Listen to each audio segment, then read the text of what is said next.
You came here because you're interested in C5 Corvettes and you're wondering if they still are a good sports car choice in 2025. Well, I'm here to tell you that they are not only just a good choice, they are a great choice in 2025. And here are several material reasons in no particular order that I can say that with such confidence. Toys for life. The first and perhaps most important factor is the C5's timeless design. My hat really goes off to the design engineering team because the C5 is extremely sleek and it simply excels at still appearing to be modern and relevant 25 years later, while the older third and fourth generations are definitely starting to show their age. This is, of course, very subjective, but I'm not the only one that feels that way, not by a long shot, and chances are you agree. So don't underestimate aesthetics. Your sports car's looks are an extremely important part of the overall Corvette experience, because seeing your C5 every single day, it's going to get you excited and make you want to get into it and take it for a ride.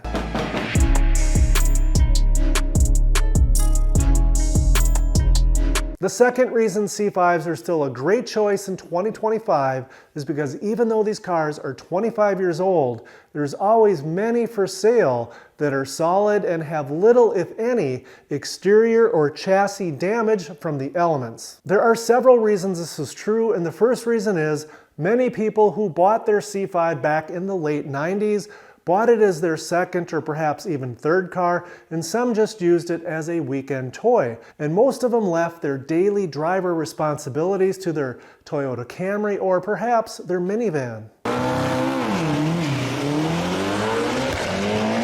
This means that on average, the majority of C5s were left at home in the garage on days where rain was forecast. Not that a day or two of rain is going to hurt the C5, but over the 20 to 25 year life of the C5, if they've been garaged and out of the rain 98% of the time,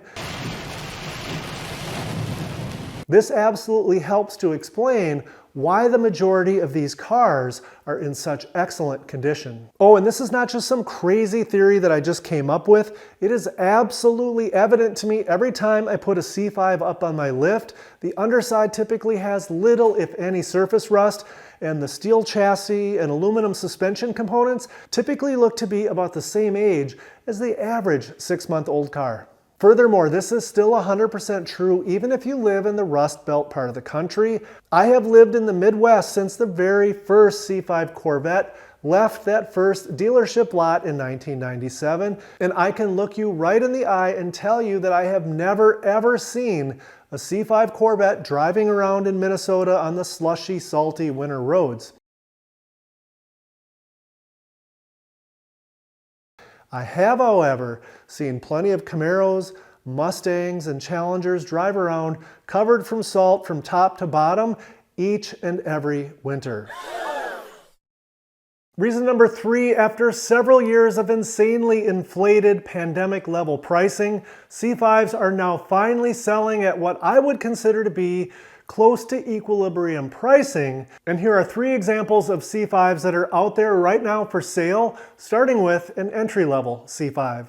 First, we have a red 1999 coupe with 79,000 miles on it being offered by a Toyota dealership for just under $15,000. It does have the plain wagon wheel rims, but other than that, it looks like a decent car based on the photos, and one that may be worth an in-person visit and test drive. Next up is a silver 2002 coupe that only has 40,000 miles on it for just under 19 grand. This one is 3 years newer, which means it incorporates many of the important updates that are detailed in my C5 buyer's guide that make it a bit more desirable of a specimen than the 1999 C5 we just looked at. And finally, the Z06s keep on demanding a premium, especially if they have low miles on it like this one does. And with the Z, you also get a manual transmission and several other improvements aimed at making this the highest performance variant of the 5th generation. You'll have to dig a bit deeper into your wallet though, as this one will require closer to 30 grand to take it home. Reason number 4, C5s are known for their fantastic handling, and this is not by accident. These cars were built to handle, and that starts with a real frame, which is very rigid. And this gives the C5 a very stout foundation, which ultimately allows the suspension to actually do its job. By the way, where else can you get a real sports car that has an actual frame? Challengers and Camaros and Mustangs, they all have unibody construction, just like you'd find on a Honda Civic. And if having a full, real rigid frame wasn't enough, C5s also have a full front and rear, upper and lower aluminum A-arm suspension system. It's also got decently sized anti-sway bars, both front and rear, and the cherry on the top is the rear-mounted transmission, which gives the C5 its near-perfect 50-50 front-to-rear weight balance. And by the way, number 2, did you know that most sports cars that are in the same price range as a used C5 will tend to use struts in the suspension system, and worse yet, a lot of those suspension pieces will be made out of stamped steel. Reason number 5 you should still consider a C5 in 2025 is because GM made around 250,000 fifth-generation Corvettes, and a large percentage of these cars are still on the road. Furthermore, the LS engines that came in the C5 were also put into other GM cars as well, and trucks. And since the late 90s, the LS engines have gained such a following, they have been swapped into all kinds of other performance vehicles as well. LS swapped my RX-8. Even a few Mustangs. It's a 2000 Mustang. Thing is really nice.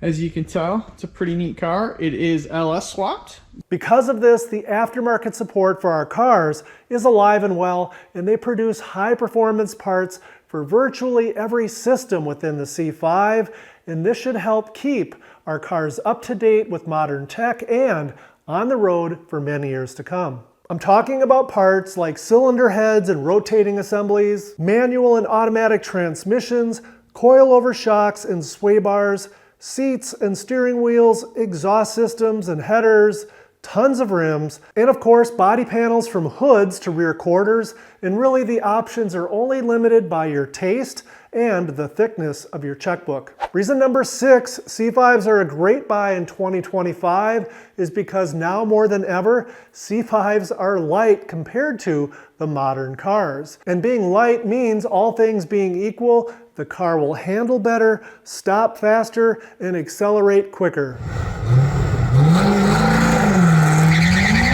But wait, newer cars are made with more sophisticated engineering and exotic materials. The C5 is actually lighter than the modern cars. That can't be right, or can it? Let's take a look. The C5 Corvette has a curb weight of about 3,200 pounds. Now let's take a look at a few other makes and models that a potential C5 buyer might be considering. How about a 2015 Ford Mustang? Certainly it's lighter, right? Nope. The Mustangs come in at somewhere between 3,500 pounds and 3,700 pounds, depending on the options.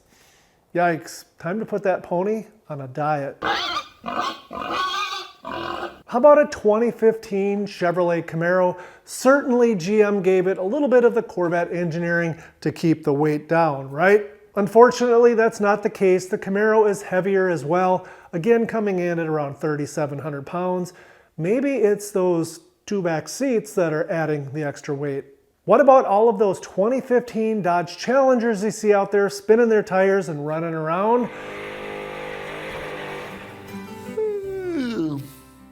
Well, I'm not sure where the Dodge engineers stuffed all that extra weight, but they have a lot of horsepower and they absolutely need it because they break the damn scale coming in at over 4,000 pounds. Reason number 7, as mentioned, most C5 owners originally bought their cars not to be their daily drivers, and as a result, through the years, most C5s were driven far fewer than average miles per year, coming in at somewhere around 3,000 or so. This compares to the average of 10,000 miles or more for your average primary car. Furthermore, most C5 owners change their oil at least yearly, whether or not it needed it or not, and chances are they used a fully synthetic oil, typically Mobil 1. Most C5 owners only drive their Corvettes during the warmer months of the year, which means there are very few cold startups, and by that I mean C5 owners typically don't take their cars for a spin when it's colder than 40 degrees Fahrenheit outside. This is important because engines that are routinely driven in the colder months of the year are more likely to accumulate raw fuel and moisture in the oil, which can have a tendency to dilute the oil and deplete its additive package, both of which are obviously not ideal for optimal lubrication and the prevention of the formation of deposits. So in other words, C5 engines are generally maintained much better than average, and relatively speaking, they're pampered. Reason number 8, when buying a used sports car, we all want it to accelerate rapidly when we hit the gas. And as we discussed a little bit ago, the C5 is at least 500 pounds lighter than some of the other competitors that one might consider when thinking about buying a used C5. This is important because acceleration is definitely very much influenced by horsepower and weight.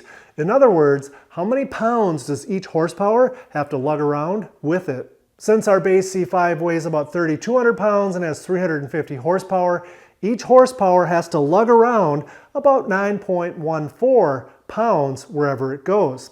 And that's not too bad. The base 2015 Mustang has a 300 horsepower V6 and it weighs 3,700 pounds, so each of the Mustang's horsepower are forced to lug around 12.3 pounds. To be fair, the 2015 Mustang could also have been equipped with a more powerful and expensive 5-liter V8, but then again, the C5 also had a more powerful and expensive engine. It's called the LS6. And so here's the comparison of both of those different engines right up here. And as you can see, once again, the C5 comes out on top. What about the C5's cousin, the Camaro? Well, in 2015, the Camaro had several different engines, but most of you would probably pony up for the LS3 powered Camaro. And once again, the LS6 powered C5 compares quite favorably to the Camaro, and here are the numbers. Finally, let's compare our C5 to the 2015 Challenger, and the Challenger also had many engine options, but since one of them was a 5.7 liter Hemi. That thing got a Hemi? Yeah. Sweet. The same displacement as the LS1 and the LS6. Let's compare that version Challenger with our C5. And once again, due to the bloated 4,000 pound weight of the Challenger, it's just not that competitive. Reason number 9 is because it is almost too easy to increase the horsepower level of your C5's LS1 or LS6 engine. If you're only looking for 20 more horsepower, a good tune and cold air intake will get you there. Or if you're looking for massive gains, you can go with an A&A Corvette Supercharger Kit and get an extra 200 plus carb approved horsepower to the rear tires. And as many of you know, that is exactly the route I chose to go with the C5 Corvette several years ago, and I haven't looked back. As an added bonus, if you do a lot of your own work and you'd like to take the leap and start getting into tuning, the C5 uses GM's Gen 3 PCM, which is quite a bit easier to tune than the C6's Gen 4 PCM, and in my humble opinion, the C5 is immensely easier to tune than the C7 or C8 Corvette. And finally, reason number 10. Even though the vast majority of us do not purchase a C5 with fuel economy as being a main criteria, many people have no idea of just how efficient C5 Corvettes are. As it turns out, the C5's fuel economy is right on par and perhaps a little bit better than the C6's, as well as the trio of pony cars we compared the C5 to in this video. These numbers are taken from fueleconomy.gov, so they may be a little bit off depending on your driving situation, but the way they rate each vehicle is the same, so they're absolutely useful when making objective comparisons between the vehicles. What about the C6? How does it compare to the C5? Well, in my opinion, they are absolutely very close competitors, even though the C6 is obviously newer, and they're extremely similar in design, so they deserve an entire video comparing the two generations, and you can find it right up here. Well, that's a wrap on this one, guys. Hopefully you found the information useful, especially if you're searching for your next sports car. If you did, tap that thumbs up below. Consider subscribing so you don't miss the next one. And most of all, thanks for watching.